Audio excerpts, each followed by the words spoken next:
My name is Chet, and I'm an alcoholic. Hi, Chet. Welcome to Wacky Paw 15 in Las Vegas. Wacky Paw is the Western Area Conference of Young People in Alcoholics Anonymous. Please help me open this meeting with the Serenity Prayer. God, grant me the serenity to accept the things I cannot change, the courage to change the things I can, and the wisdom to know the difference. The topic of this panel meeting is controversial issues in AA, and I have now asked Robbie to read a passage from AA literature related to the topic.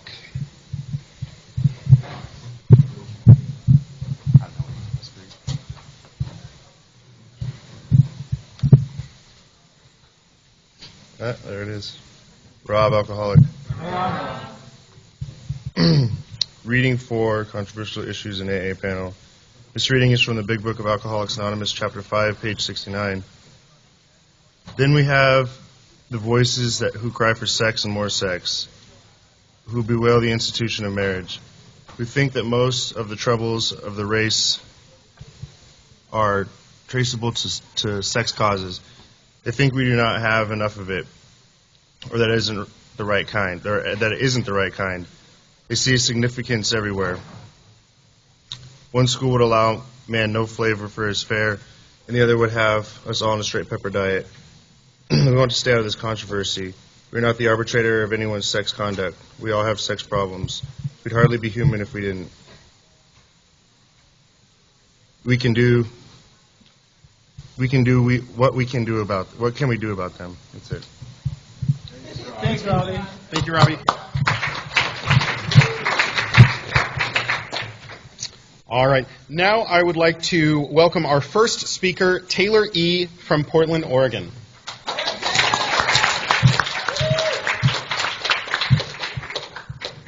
My name's Taylor. I'm an alcoholic. Hi, Taylor. And I'm really excited to be here. I've never done a panel meeting before, so this is pretty cool. So just to identify myself as an alcoholic a little bit, I came to AA because when I drank, I didn't know what was going to happen, and when I wanted to stop, I couldn't stop. And I always knew that there was something wrong with my drinking, like from the very first time I drank, because I blacked out the first time I ever drank, and that was just kind of how it was for me, was I blacked out almost every time.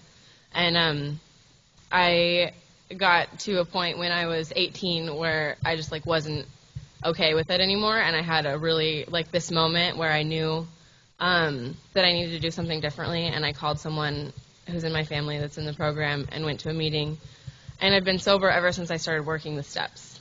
So that's just really quick rundown of how I got sober. And I never went to treatment, so I was never told not to date in my first year in AA.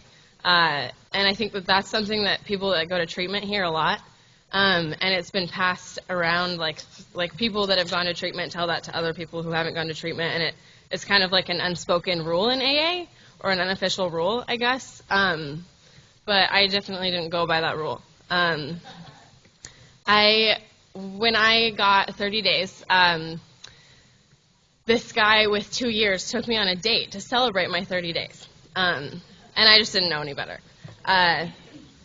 But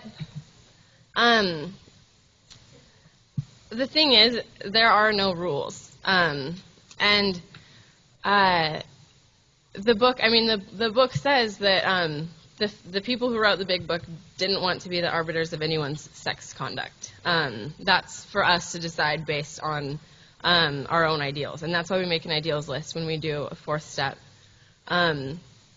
And that rule about 1 year, that's something that probably through experience, treatment centers have decided is a good thing to tell people to do. But I think it's really just a case-by-case thing, and all I can tell you is my experience, because there are no rules, and I'm not an authority on this at all. I just know what it was like for me. And what I can tell you is that I dated a lot in my first year, and I would go to meetings and sit in the back and text and wait for the cute guys to come talk to me afterwards, and that was AA was my social playground for a while because I was 18 and like I had just started college and I couldn't go to the college parties and like hang out with everyone there. So I think I was just doing what people my age do, but I was doing it in AA.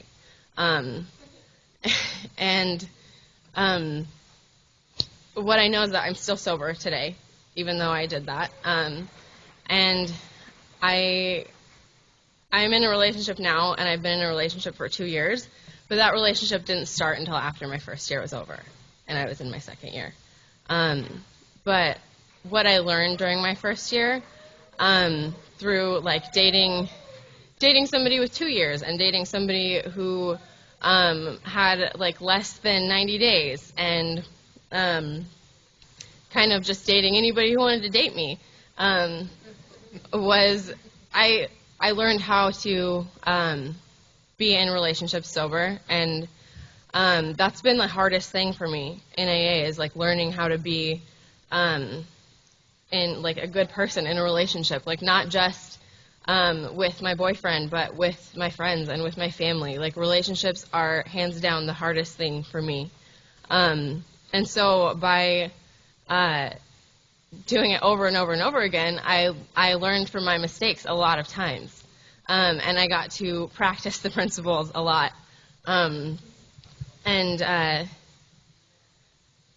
That's helped me so much now.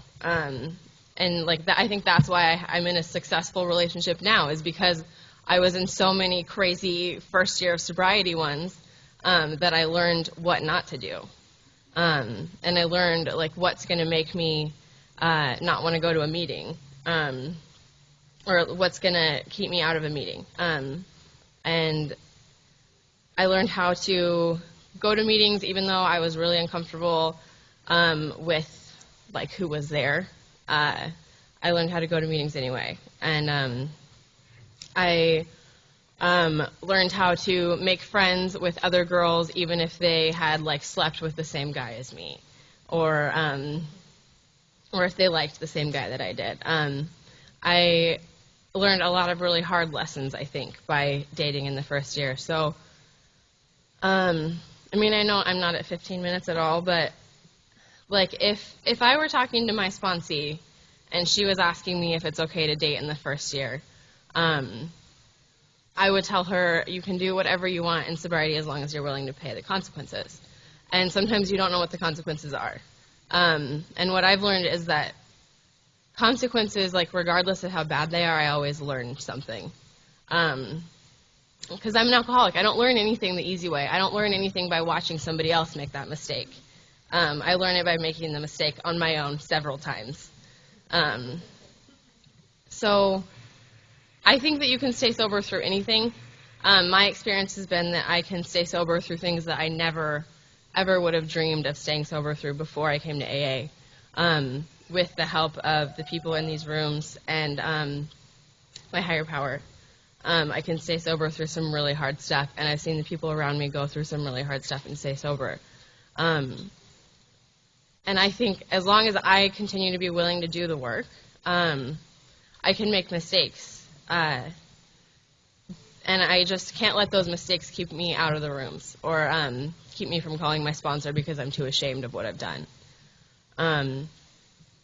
And for me, that's like a fine line because I don't ever know what the consequences of my actions are going to be most of the time. So I don't know. I don't have like I don't feel like there's like a really distinct message that I can give about this subject. What I do know is that if anybody tells you that you can't date in the first year, they're wrong, because that's not a rule. And I also know that if you are going to meetings and sitting in the back and texting the whole time and talking to the cute guys afterwards, you're probably not going to get anything for your sobriety at that meeting. So I don't know. I really hope somebody got something out of that.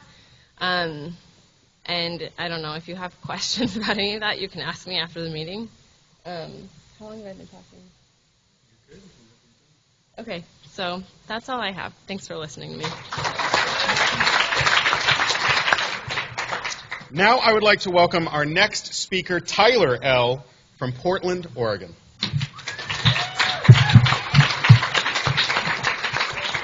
Hi, my name is Tyler. I'm an alcoholic. Tyler. So I guess I'll qualify. I started drinking at 13, but even before that, I always felt different. I didn't feel normal in my skin from the earliest age that I can remember. When I was in elementary school, I would skip school in elementary school and just walk straight up my street as far as I could go, and then turn around and walk back just for no reason, just because I didn't know how to feel comfortable. And I'll give you some family history too. My grandma killed herself when I was 4. Both of my uncles are diagnosed bipolar, and I take schizophrenic medication. So I have a therapist, I have a general practitioner that I see, I have a psychiatrist I see. So I have to do medication as well as AA. But before I started on medication, I had my first drink at 13, and that was my medication. That was it for me. It made me feel normal. And it's what worked for about a year. And then it stopped working, and I still kept drinking. And I drank all through high school. It was just something that I did, how I got through my days. I woke up, I drank for breakfast, and then I ate. And that's how I functioned. And I wasn't very functioning. But I had my first suicide attempt at 12. And initially after that, I started drinking. And then the suicide attempts went away with my drinking. But then they came back. I've been hospitalized numerous times for psychosis and mental disorders. I don't know how many times I lost track of how many times I tried killing myself because I just was so miserable in my own skin.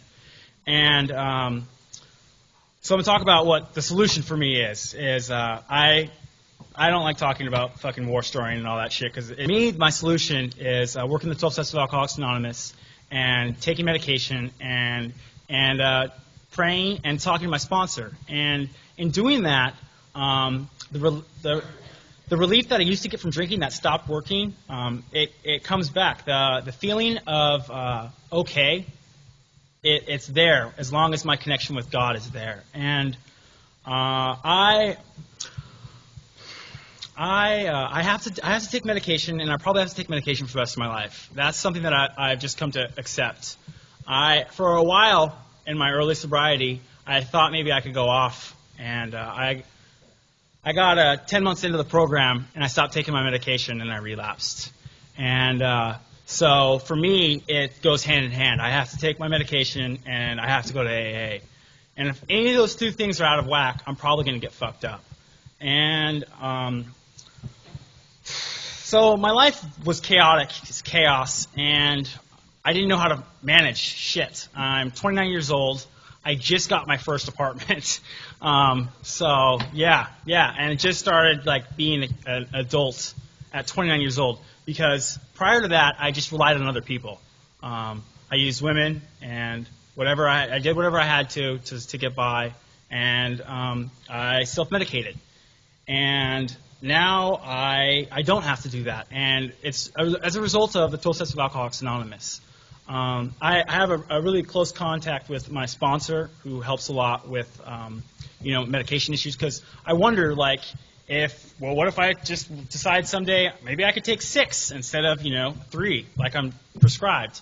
And I don't do that because it's an outside issue, and I have to follow what the doctors tell me to do. So they tell me to take a certain number of pills a day. I do that. And I work very closely. I see a therapist every week. I see my psychiatrist once a month. I have to. And sometimes I don't want to. A lot of times I'm like, fuck, I'm cured. And I'm like, I'm normal, and I don't need to take pills anymore, and I don't need to go to AA. But when I start thinking like that, and when I start behaving in that frame of mind, I have to start being honest with myself and with my sponsor and with my therapist, with my psychiatrist, because at that point, that's when it gets really dangerous for me. That's when I get really close to wanting to get fucked up. And that's when I probably will get fucked up if I'm not honest. So, and that's what this program has given me, is an ability to be open and honest and talk about this stuff and not have a problem with it. I wasn't the type of person that told people, hey, I'm crazy, I'm fucked up mentally, but because I didn't want you, when I first met you, I hid that shit. I didn't want you to know that I fucking was psycho, and without medication, I didn't want anyone to know about that shit because it was something I was ashamed of. And eventually it always came out, of course, because I would get fucking drunk, I would black out, and I would try fucking my friends' girlfriends and fighting my friends. And I was the asshole that would show up at the party and start a fight, and everyone would be like, "Oh shit, here's that fucking asshole again." And that was me. I was the guy that came and ruined everyone's fun. And that's how I existed. And it got to a point in my drinking that people didn't want to hang out with me anymore. And it got to a point where I didn't want to hang out with me. And I needed to find something else. And I actually did find something else through the rooms of Alcoholics Anonymous.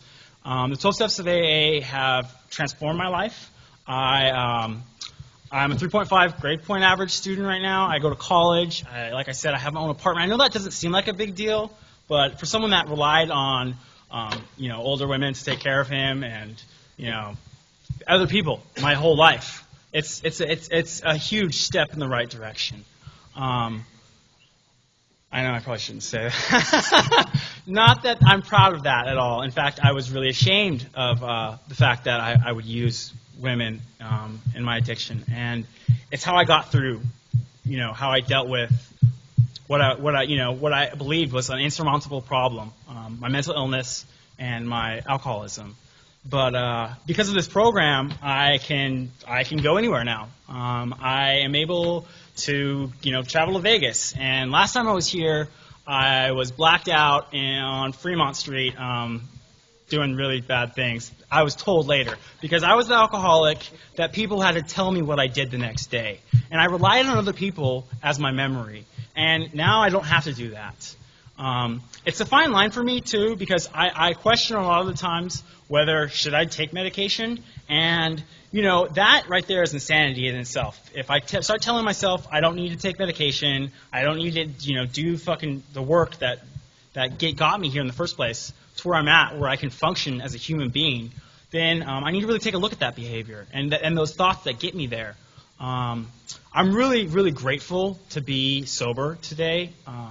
I don't take any mood or mind-altering drugs. My psychiatrist knows I'm a recovering alcoholic and a recovering meth addict.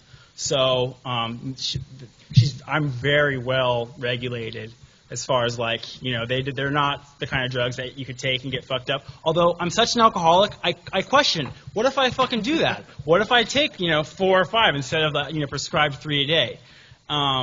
And that's the kind of stuff that I have to be honest with and talk about, with my sponsor and my therapist and, with you guys and meetings and stuff. Because if I don't open up about that shit, it'll get me drunk.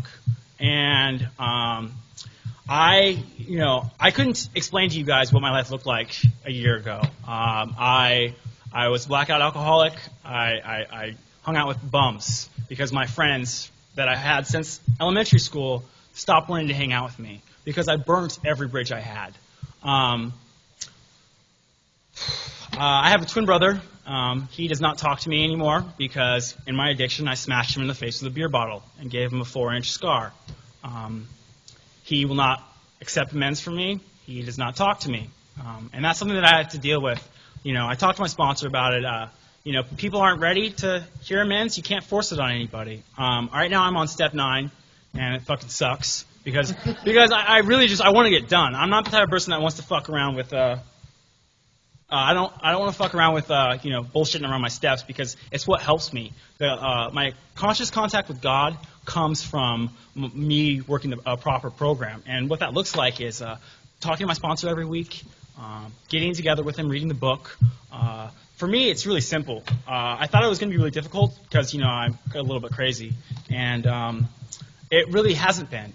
What I've done is gone through the book with my sponsor, and when it comes to an action, I've just fucking done it. And it's just that simple. When it says to do something, I've done it, and it's kept me sober. I did relapse. I had 10 months in the program, and I relapsed because I stopped taking my medication. And so that's something that I have to keep really close watch on. My sobriety date is June 8th, 2011.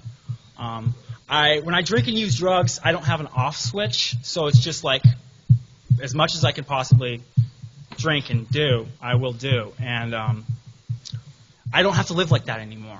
And it's all thanks to this fucking program. I am so thankful for Alcoholics Anonymous.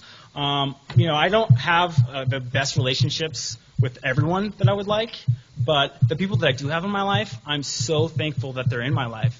All my friends are in the program. And this is an amazing thing. And I really believe that you get what you put into it. And so, for me, it's pretty much life or death for me. Because when I drink and use, like I said, I don't have an off switch, and I wind up in the fucking psych ward because of a suicide attempt or because I fucking overdosed on whatever. Or, I don't... Whatever drugs you have, I will say yes to. I'm not the kind of person that's like, oh, meth? No. I do whatever. And I've come a long ways from that, where I just did whatever the fuck I had to. I'm really, really proud to say I'm a member of Alcoholics Anonymous. And to sum it all up, I would say if you have any questions about mental issues or like anything outside issues other than like working the 12 steps of Alcoholics Anonymous, anything that has to do with mental health, come talk to me after the meeting. I will sit down. We can talk about anything you want to. And I'm really open. I will tell you anything you ask me, and we could fucking talk. I can give you my fucking psychiatrist number if you need help. She's a fucking great person. And I'm serious. She's helped save my life. That's all I got.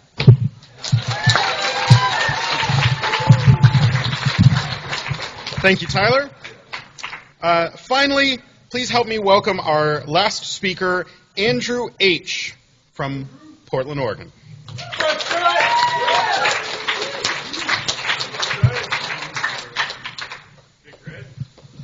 I'm Andrew. I'm an alcoholic. I'm grateful to be here. And I'm honored to be able to stand up here and speak on a panel. This is my third Wacky Paw, and, I've come to a few of these, and basically I am very honored to be up here, like I just said. So my topic is the fifth tradition, and I'll just tell you guys a little bit of what it was like.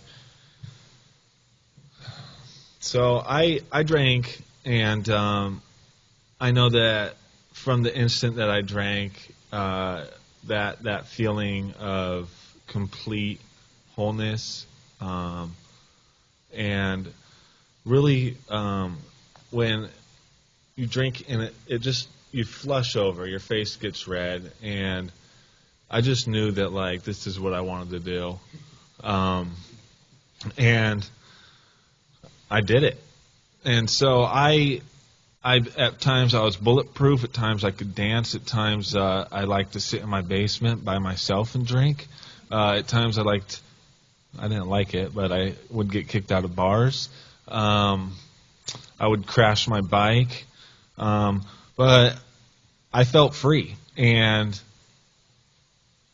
that's why I drank. And, there were a lot of...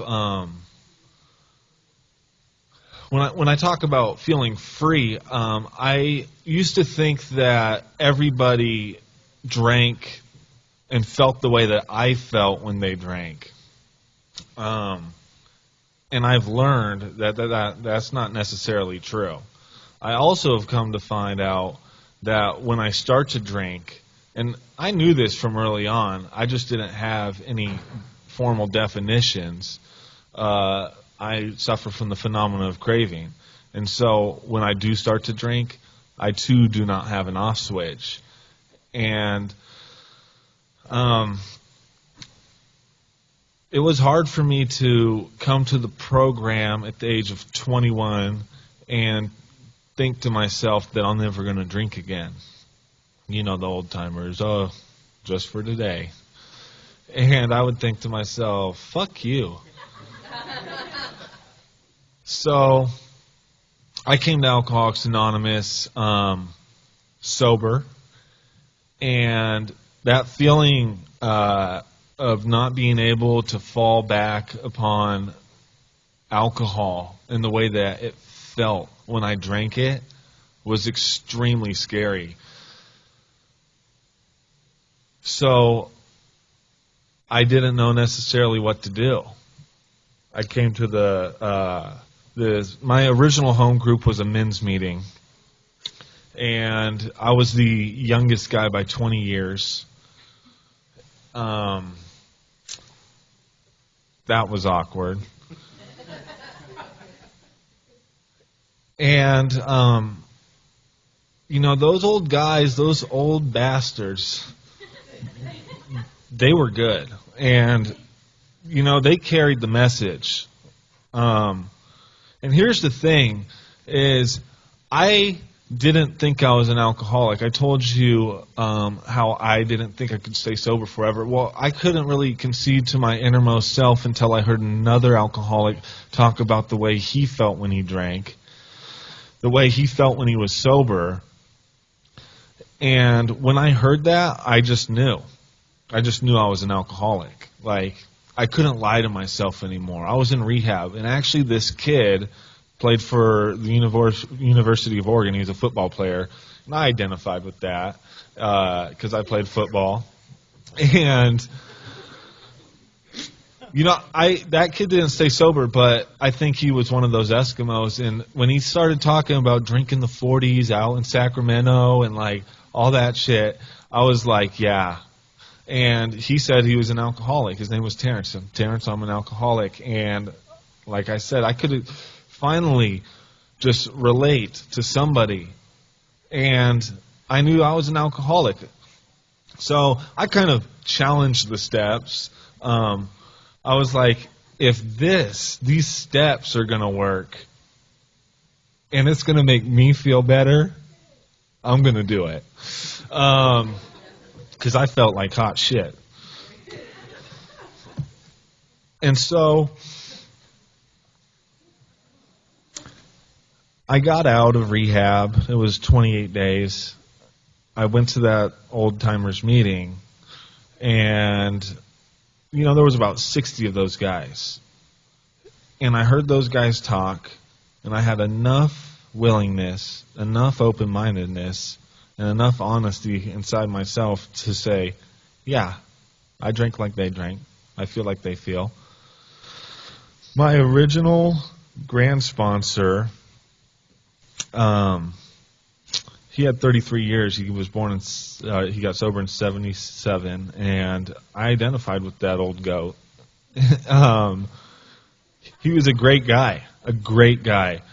And so, basically, today, what I've come to realize is it says each group, emphasis on the group, has but one primary purpose: to carry its message to the alcoholic who still suffers. It's not Andrew's primary purpose, it's my group's. And today I have a different home group. And they're one of those, I don't even know why this would be a controversial topic. It's the fifth tradition. Why are there's no controversy. I think, I guess, like, there's, when people talk about drugs, oh, that scares people in meetings. They're like, don't talk about drugs. Is this guy about to talk about drugs?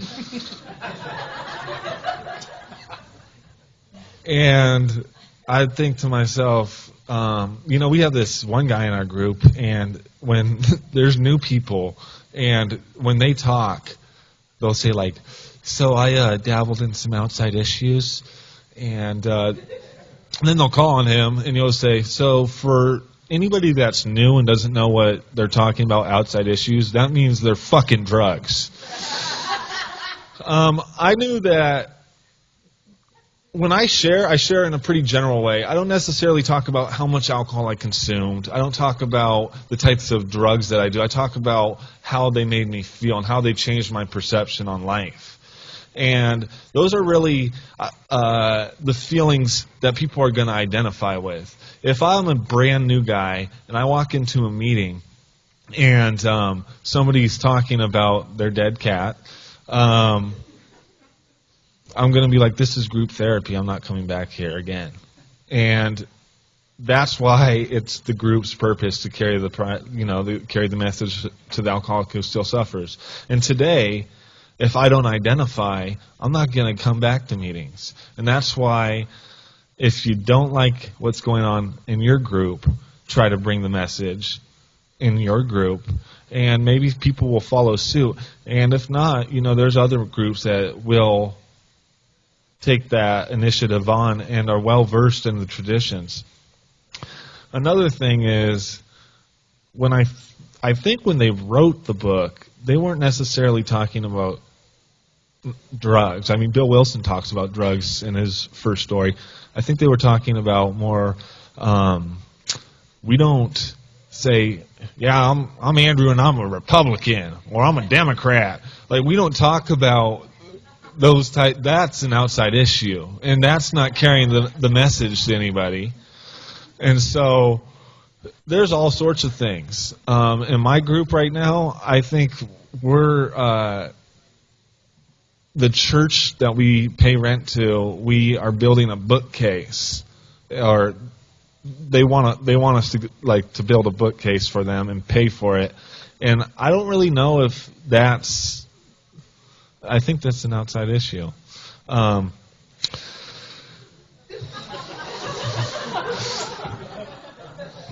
It may be. Just charge us more rent. Anyways, I know that if I came to Alcoholics Anonymous and I didn't hear what I needed to hear, I wouldn't have a place anymore. And that's scary. That's scary because I came here feeling desperate, lonely, didn't know how to stay sober. And people in Alcoholics Anonymous took the time out of their day, out of their life, sat down with me. I went to meetings, and they were sitting there carrying the message. And today I feel like it's my responsibility to give it back. And I'm grateful for that. So thanks, both of you, and thank you guys. Bye.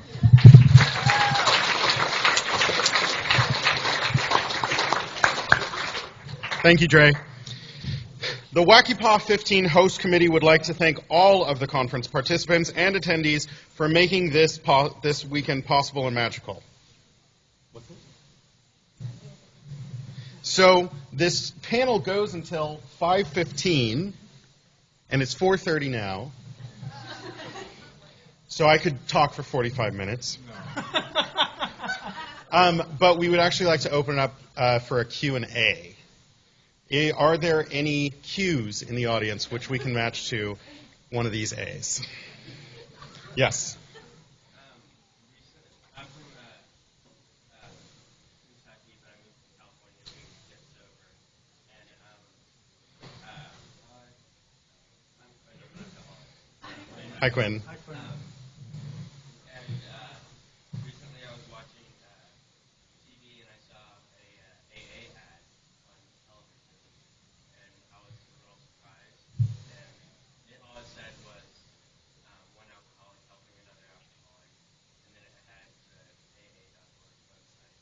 And I was just wondering, that's kind of dabbles into the outside issues, I guess.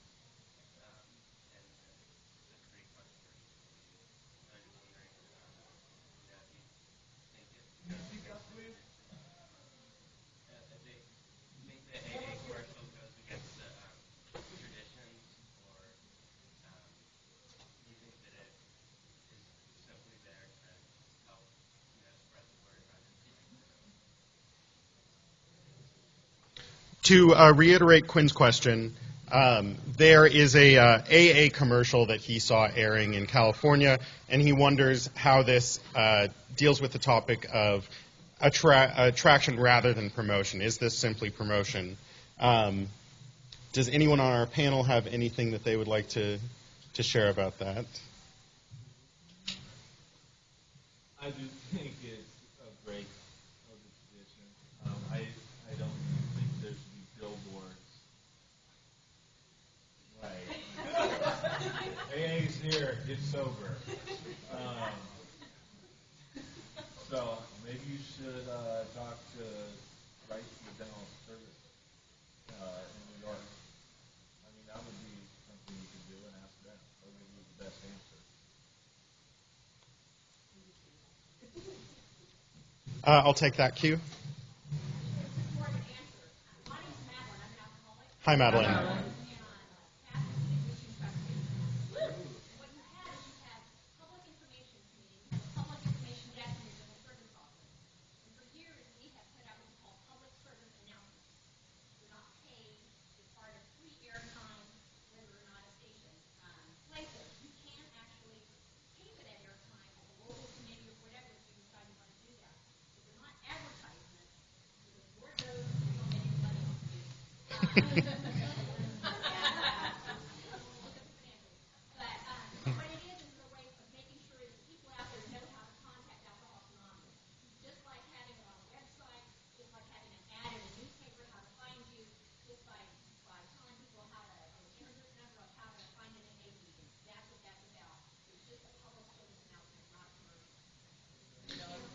Thank you.